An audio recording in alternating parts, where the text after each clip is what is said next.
Vamos ler com a ajuda de Deus e a guia do Espírito Santo a palavra escrita na segunda carta do apóstolo Pedro, no capítulo 3.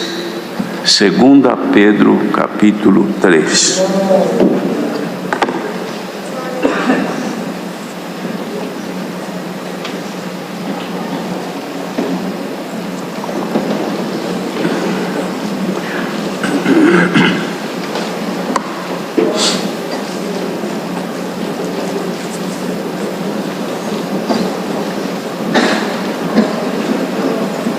Vamos ler então com a ajuda de Deus.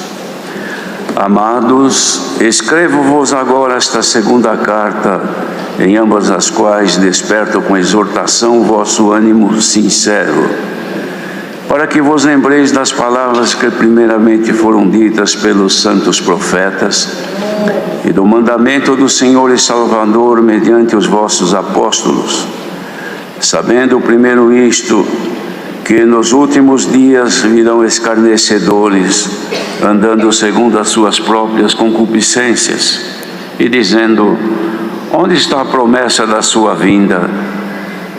Porque desde que os pais dormiram, todas as coisas permanecem como desde o princípio da criação.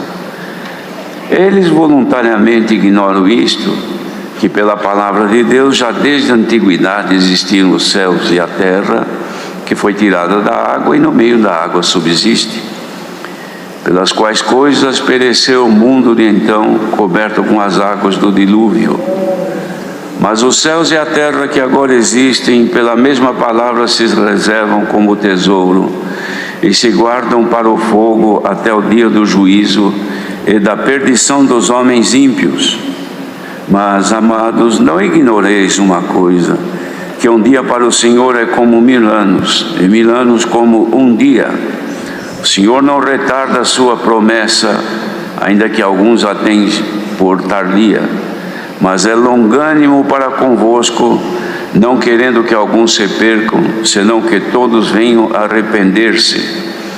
Mas o dia do Senhor virá como ladrão de noite, no qual os céus passarão com grande estrondo, e os elementos ardendo se desfarão, e a terra e as obras que nela há se queimarão. Havendo, pois, de perecer todas estas coisas, que pessoas vos convém ser em santo trato e piedade, aguardando e apressando-vos para a vinda do dia de Deus, em que os céus em fogo se desfarão, e os elementos ardendo se fundirão. Mas nós, segundo a sua promessa, aguardamos novos céus e nova terra, em que habita a justiça.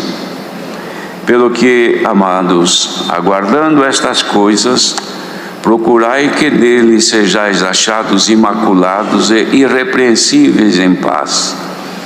E tende por salvação a longanimidade de nosso Deus, como também o nosso amado irmão Paulo vos escreveu, segundo a sabedoria que lhe foi dada, falando disto, como também em todas as suas epístolas, entre as quais há pontos difíceis de entender, que os indoutos e inconstantes torcem, e igualmente as outras escrituras para sua própria perdição. Vós, portanto, amados, sabendo isto de antemão, guardai-vos de que, pelo engano dos homens abomináveis, sejais juntamente arrebatados e descaiais da vossa firmeza. Antes crescei na graça e conhecimento do nosso Senhor e Salvador Jesus Cristo. E a Ele seja dada a glória, assim agora como no dia da eternidade. Amém. Queridos irmãos, isto que acabamos de ler foi dado por Deus através da revelação do Espírito Santo, que tomava os santos apóstolos para transmitirem ao povo aquilo que deviam ter conhecimento com respeito à fé na graça do Filho de Deus e a finalidade também da nossa crença, deles e nossa agora. E ele falava então acerca da vinda do Senhor, que era um assunto, irmãos, que não deveria ser deixado de lado, mas sempre ter em mente, considerando que a volta do Senhor Jesus é promessa feita por Deus Pai e por Jesus mesmo. E quando Ele mesmo foi elevado aos céus perante os seus discípulos, os anjos que ali se manifestaram disseram: varões galileus, por que estáis olhando para o alto? Esse que subiu é o mesmo que descerá. Então o Senhor Jesus voltará, irmãos. As promessas que foram feitas através das profecias, tanto de Daniel, séculos antes de Cristo, como também do próprio Senhor Jesus, depois dos apóstolos, inclusive João, nas revelações do Apocalipse, deixaram sinais, como Jesus mesmo respondeu aos discípulos, quando perguntaram: Senhor, que sinal haverá da tua vinda? O Senhor Jesus descreveu várias situações que haveriam de ocorrer ao longo do tempo, para que então chegasse o tempo da sua volta para recolher o seu povo, que é a igreja, que também é a esposa, ou a futura esposa, agora como noiva, porque ainda não houve o enlace, mas vai acontecer na volta do Senhor.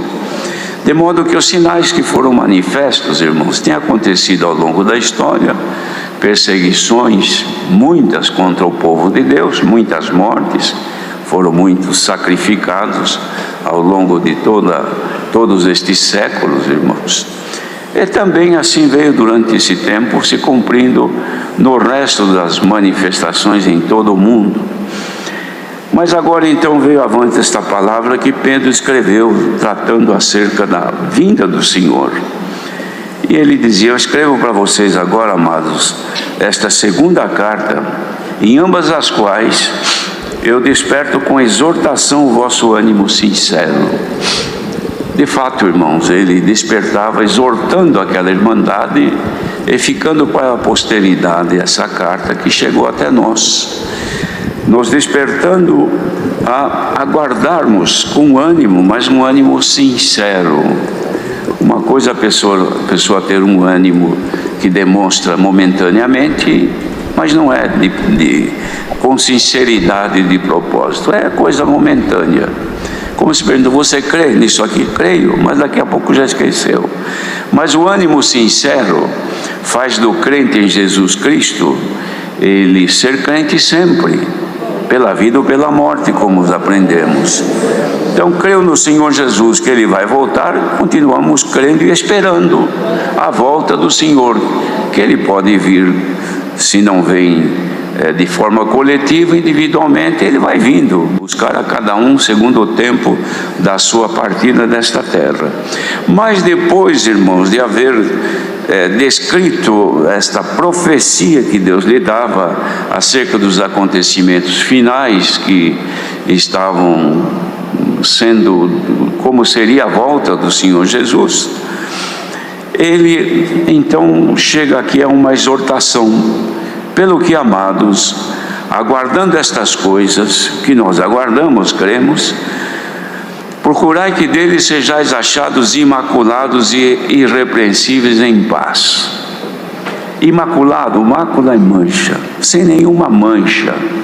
E irrepreensíveis, isto é, sem deixar momento para sermos repreendidos, porque estaremos andando segundo os preceitos que o Senhor nos tem dado.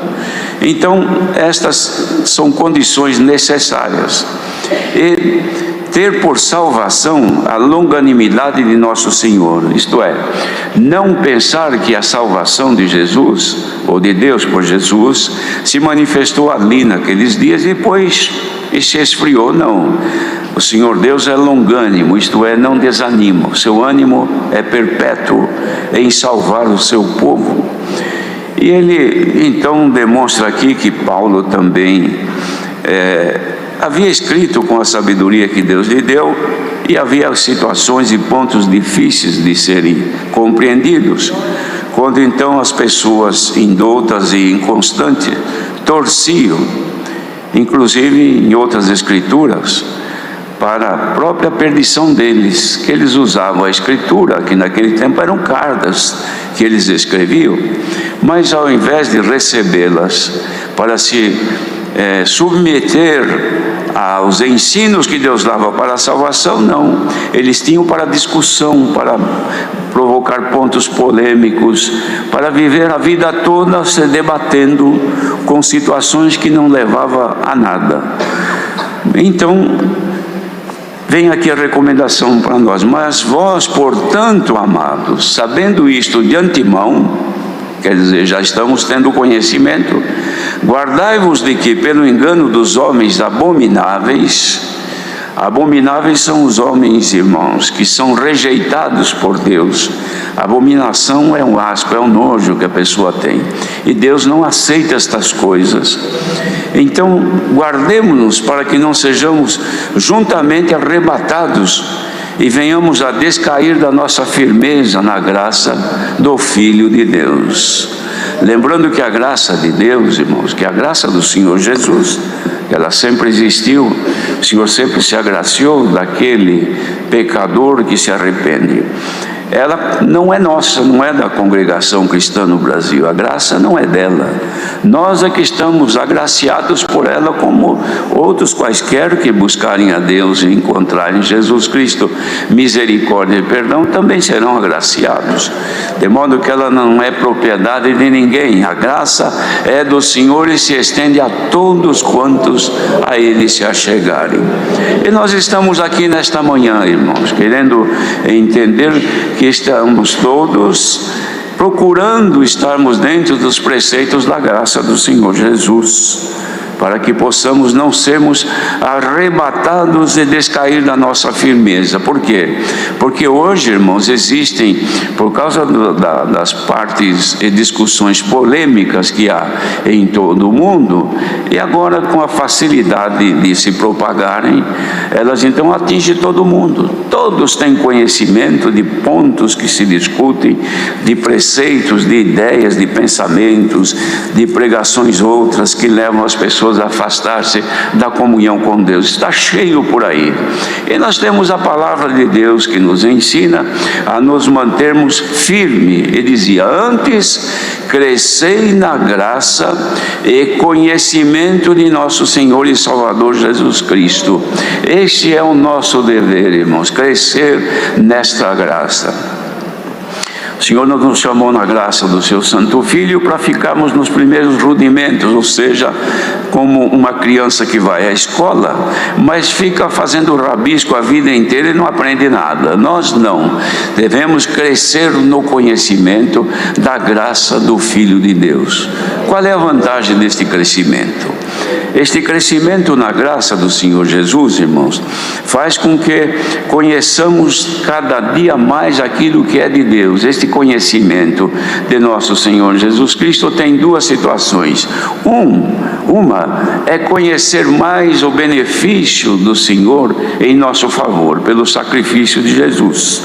Quanto mais nós conhecermos, mais haveremos de amar ao Senhor pelo bem que nos fez de nos redimir do pecado e nos manter agora no caminho que nos leva à salvação. Esta é uma coisa. Mas outro conhecimento é quando Deus manifesta em nós o seu conhecimento, ou seja, o conhecimento de Deus em nós. Vamos fazer aqui uma comparação. Era como quando, pelas promessas de Deus, Abraão conheceu Sara. Sara era a mulher dele, já era conhecida. Mas o conhecimento que manifesta aqui era o conhecimento de corpo a corpo, ou seja, de marido e mulher, por cujo conhecimento a semente nela gerou um filho. É este conhecimento. Este é o conhecimento que Deus faz a nós, por cujo conhecimento deixa em nós a semente da palavra de Deus, que gera em nós conhecimento de Deus pelo conhecimento dele a nós. Quando recebemos a palavra é porque Deus está nos conhecendo e depositando em nosso coração a semente da palavra, as virtudes da palavra, o poder da palavra, a luz da palavra, que pela pregação da palavra pelo Espírito Santo é colocado dentro de nós. E isto então, irmãos, como é comparado uma semente que Jesus mesmo comparou, ela gera em nós. A primeira vez gerou em nós Jesus Cristo, o Filho de Deus, que está se formando dentro de cada um de nós. E agora, nas pregações de palavra que nós ouvimos pelo Espírito Santo, vai gerando em nós um conhecimento da vontade de Deus, gera humildade, gera paciência, gera caridade, gera pureza, gera, irmãos, coletivamente a santidade e a consagração, e isso nos faz cada vez mais perto de Deus. Então, quanto mais nós crescermos na graça, mais perto do Senhor estaremos. E quanto mais perto de Deus estivermos, mais bênçãos espirituais recebemos, como nesta manhã, enquanto estamos ouvindo aqui coletivamente e presencialmente, e fora daqui onde tiver um pequenino do Senhor, seja onde for, ouvindo esta palavra, pode ser também transmitido a estes o conhecimento da vontade de Deus, que quer o nosso crescimento na graça. Os irmãos imaginam, quem semeia alguma sementinha de uma planta qualquer, fica observando, quando nasceu a pessoa fica contente, nasceu aquilo que eu plantei, mas não é tudo. Agora que nasceu, precisa observar o seu crescimento. É como quem faz uma lavoura, plantou, semeou, ele olha no dia seguinte, só vê terra, não vê mais nada, mas depois que choveu, passa alguns dias, percebe que os brotos começam a aparecer, e a terra, que antes era pura terra, está mudando agora a sua coloração, está ficando esverdeada, porque nasceram as sementes. Bendito seja o Senhor. Mas não é tudo, agora tem que cuidar, tem que fazer com que haja pela natureza o tempo da chuva, a chuva molha a terra, o sol aquece a terra, e a planta começa a desenvolver e crescer. Por quê? Porque está sendo cuidada. A terra não era boa, mas ela foi devidamente tratada, foi colocada nela aquilo que é necessário para que a planta se desenvolva, e assim a pessoa vai acompanhando até que nasçam os frutos. Hoje, irmãos, estamos aqui, alguns agora brotaram recentemente, e Jesus Cristo já apareceu na sua vida, está mudando a sua cor, não é mais só terra, está ficando verdinha agora, porque brotou Jesus Cristo na sua vida, mas não é tudo ainda, precisa agora mantê-la, precisa molhar esta terra, precisa cuidar dela para que inseto não venha destruir a sua lavoura, precisa cuidar para que animais não venham ali destruir, e assim por diante. Não é, irmão? Isso é crescer na graça, crescer na fé. Hoje o Senhor manda esta palavra. Pode ser que muitas terras, as terras são os corações. O Senhor Jesus fez a comparação da boa semente, não é, irmão? Semente que caiu no caminho, os passarinhos comeram. Outras caíram entre pedras, nasceram logo, mas não tinha raiz e acabaram morrendo. Outra parte nasceram, cresceram rapidamente, mas estava entre os espinhos, e o espinheiro impediu o seu crescimento e acabou perdendo a vida, morreu. Já estava grandinha, mas morreu, o espinho não deixou. Outra caiu em terra boa. Então, na medida do tratamento desta terra boa, umas produziram 30, outras 60 e outras 100. Que exemplo magnífico, irmãos, que acontece conosco aqui hoje, nesta manhã. Aqui tem muita gente que está plantada em terra boa, está fazendo força para produzir, e o Senhor manda esta palavra aqui para crescer na graça. Não pode ficar parado, tem que aumentar de Deus em nós aquilo que é dele, e vem pela pregação da palavra, vem pelas nossas orações, vem pelos nossos propósitos, irmãos, de nos santificarmos e consagrarmos a Deus. Este é o trabalho que Deus faz em nós, e nesta manhã vem aqui esta palavra para nos fazer crescer na graça e no conhecimento de Deus.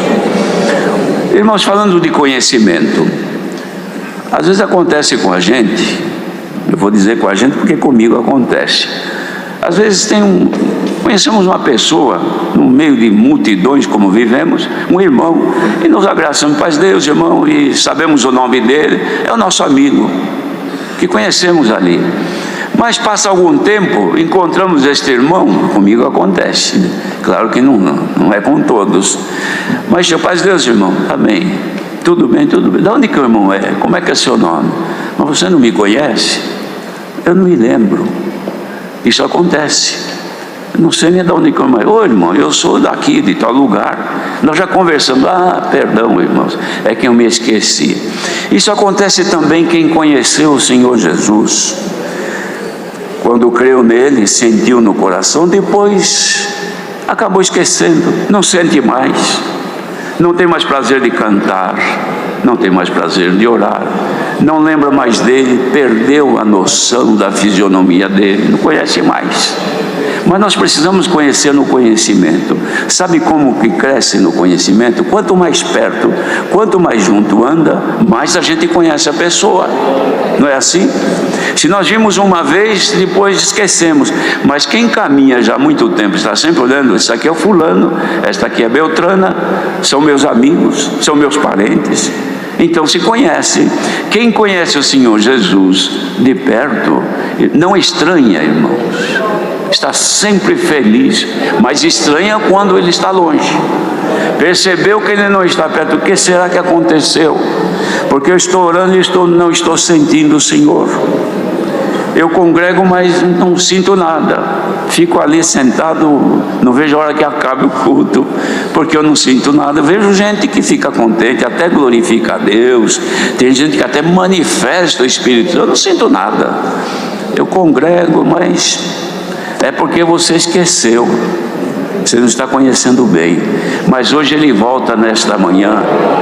Ele diz: você esqueceu-se de mim, porque eu não me esqueço de ti. Glória ao nome do Senhor. Então o Senhor Deus deu a um profeta, Isaías, e escreveu: que pode a mãe que cuida do seu filho esquecer-se dele e até de alimentá-lo, mas eu não me esquecerei dos meus filhos. O Senhor não se esquece de nós, continua sempre conhecendo. Até está escrito também numa das profecias: conhecido é Deus em Judá. Irmãos, vamos conhecer melhor o Senhor. Nós não cantamos agora há pouco o hino 221? A Irmandade dali, que estava em Jerusalém, podia ser que tivesse alguns que não conheciam o Senhor Jesus fisicamente. Outros, a maioria já havia conhecido, havia andado com ele. Mas espiritualmente não. No coração não. Conhecia ele visualmente. Visivelmente via. Esse aqui é Jesus, o filho do carpinteiro, Jesus de Nazaré. E olhava para ele, conversava, via as maravilhas. Mas aqui dentro ainda não tinha o conhecimento. Mas quando aconteceu deles ficarem em Jerusalém, porque antes dele falou: vocês permaneçam em Jerusalém, reunidos, até que do alto vocês sejam revestidos do poder, porque aí eu vou derramar o Espírito Santo que eu prometi a vocês. E eles ficaram lá, não conheciam, porque o Senhor Jesus foi embora, acabou o Senhor. Estavam lá uns 120 irmãos no dia de Pentecostes, conversando, orando, cantando, louvando a Deus, mas era a alegria de estarem juntos. Mas de repente chegou o momento do Senhor se tornar conhecido a eles. Glória ao nome do Senhor. Os irmãos se lembram quando os irmãos de José iam ao Egito para buscar ali o trigo, o alimento, porque a terra estava em grande miséria e fome. José, vendido pelos seus irmãos, estava ali, irmãos, praticamente junto, como que se fosse reinando, era o governador de todo o Egito. Mas ali tinha pão, ali tinha alimento, e o mundo todo, o resto antigo, não tinha. E ali então foram os irmãos de José buscar, comprar o pão, comprar o alimento, o trigo. E José os conheceu, mas eles não o conheceram. Eles viram aquele homem bem trajado, numa posição tal, reinando ali, governando. Nunca podia imaginar que fosse aquele irmão que eles venderam, que quase mataram. Venderam por dinheiro. Nunca podia imaginar. Mas chegou o dia que José não resistiu. Falou: hoje eu preciso me fazer conhecer aos meus irmãos. Eles precisam saber que eu existo. Será que o Senhor Jesus não quer se tornar conhecido nesta manhã? Glória ao nome do Senhor. Para aqueles que não o conhecem, e para aqueles que o conhecem se esqueceram dele, para aqueles que já não se lembram mais do Senhor, que não tem mais um louvor na sua boca, que não tem mais prazer de cantar, já não congregam mais, porque foram arrebatados juntamente e descaíram da firmeza.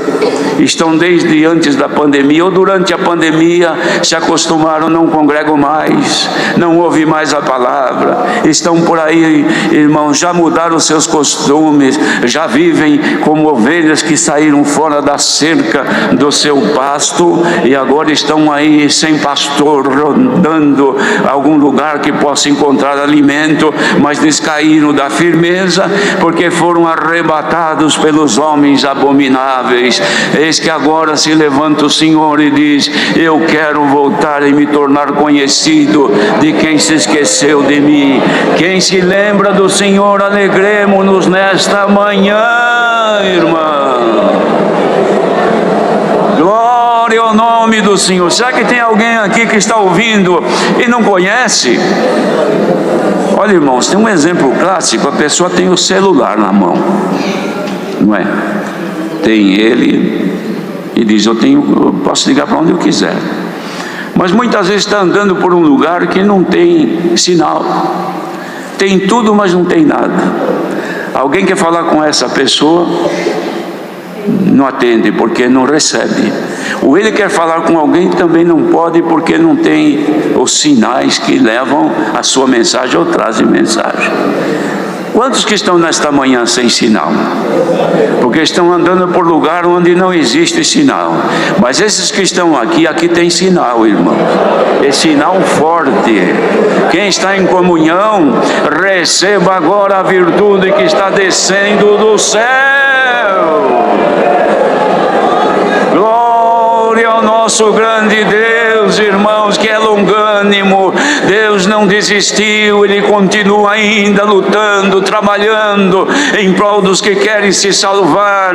É pena que muitos se descaem, se desgarram e afastam, mas o Senhor Jesus está fazendo agora, no exemplo que Ele mesmo deu, daquele pastor que tinha 100 ovelhas, e quando contou só tinha 99, uma havia se desgarrado, mas ele saiu andando pelos valados, andando pelos lugares antes que o lobo comesse e devorasse, até que ele achou, tomou-a, pôs no seu ombro feliz e voltou. Encontrei a ovelha perdida.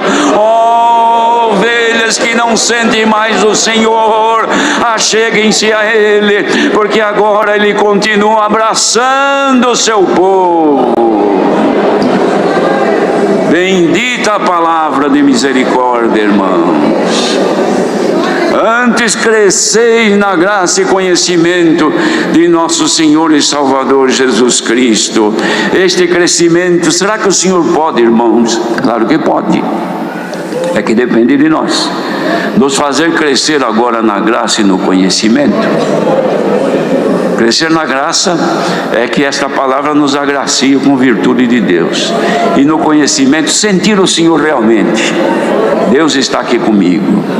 Não temo quem me possa fazer o homem, nem o maligno, porque Deus está comigo. A Irmandade sente.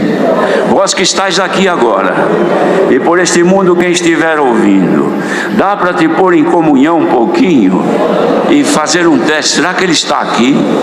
Será que a vida eterna ainda habita aqui dentro de mim? Põe-te em comunhão e vai haver um movimento no teu coração. Os teus olhos vão se encher de lágrima. A tua boca vai glorificar a Deus. Glória Glória ao nome do Senhor. Ainda no domingo passado, uma irmã no interior de São Paulo, na hora que estava ouvindo a palavra, de repente na comunhão junto a nós, o Senhor derramou do Espírito Santo e ela sentadinha ali começou a falar em novas línguas. O que é isto? É a ligação, irmãos. Ninguém pode imaginar como existe, irmãos, na tecnologia e ciência humana, de milhões de pessoas que existem neste planeta, todas se comunicando ao mesmo tempo, e subindo informações e descendo informações, e alguma coisa lá no universo coletando informações, recebendo e enviando, e não tem problema. Quer falar no Japão, se fala, falar com a China, se fala, falar com este, se fala, falar com outro, se fala. E Deus, irmãos, Deus tem muito mais poder, dele emana toda a ciência, e Ele está ligado agora. Quem estiver aqui e quiser comunhão com Ele, ou longe daqui, receba agora, não há impedimento algum. Bendito seja o Senhor. Por isso disse: vós, portanto, amados, sabendo de antemão estas coisas, guardai-vos de que, pelo engano dos homens abomináveis, sejais juntamente arrebatados e descaiais da vossa firmeza. Será que dá para dizer agora: estou firme no Senhor Jesus? Seja derramado dos céus agora a força de Deus e nos faça firmes e constantes até a volta do Senhor Jesus. Deus seja louvado.